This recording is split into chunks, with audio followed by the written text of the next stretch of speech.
trabaho itong pulot itong balahibo na mo travel ta.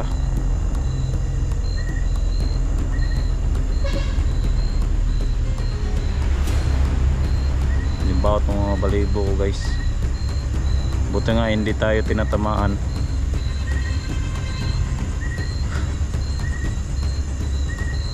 Dalawang lalaki nakasakay sa motor.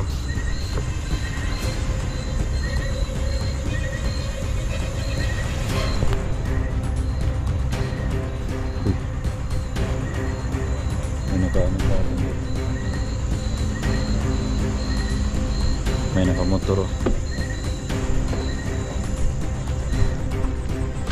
May nakamotor guys.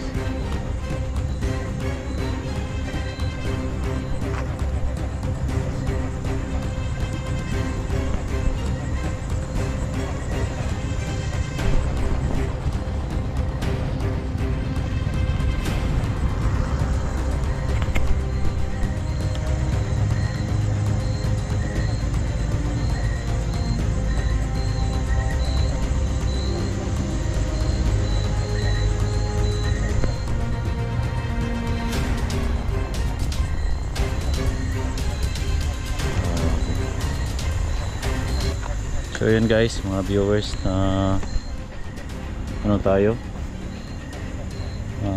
pinaputukan po ako ng dalawang lalaki na nakasakay sa motor. So dito muna tayo saglit dahil para safety tayo.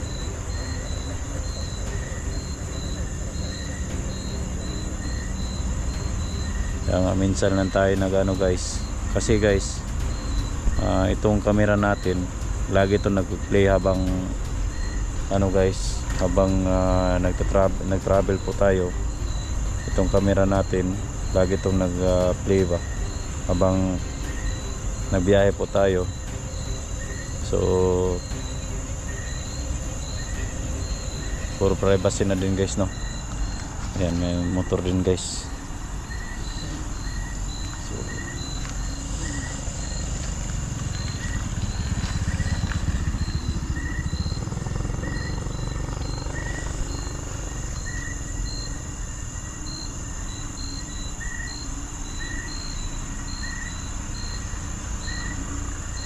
So ito kasing camera natin guys, lagi ito nag-play habang nag-travel po tayo. So hindi lang natin inaano guys, in-upload kasi wala namang nangyari sa daan. Pero ngayon not expected talaga na mangyayari ito sa akin, kasi tagal-tagal na mga panahon wala tayong in-upload dito dahil wala namang nangyari sa akin. Pero ngayon guys, kailangan ko itong i-upload para makita nyo yung sitwasyon natin dito. So sad to say, sa ganitong sitwasyon, gabi na. So pauwi na po kasi ako guys, kaya hindi na talaga natin naasahan sa mga daanan natin ngayon. Kaya yan, kailangan ko itong i-upload para malaman nyo yung sitwasyon natin.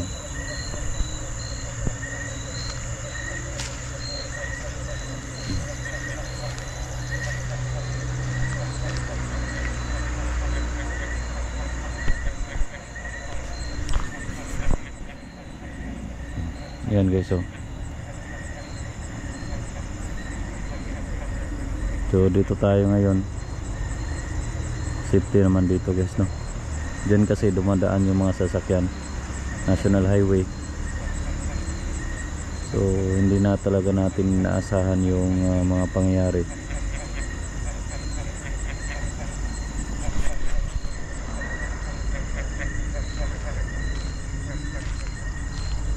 So guys, hiniling ko po yung pagdadasal nyo sa aking kalagayan ngayon. Sana maging ano tayo, safety po tayo ngayong gabi. So dito muna tayo guys, no? Buti nga nakapag ano tayo,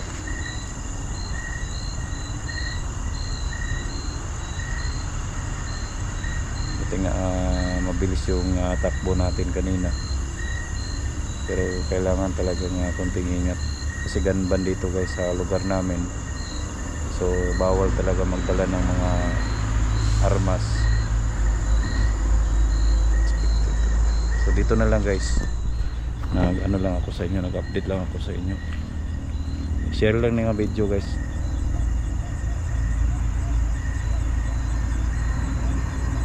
Para kung anong mangyari sa atin dito, magka-top sa ako kadali kay if nga anong mangyari sa akin dito, mabidyohan ko po yung mga pangyayari. Dito na lang.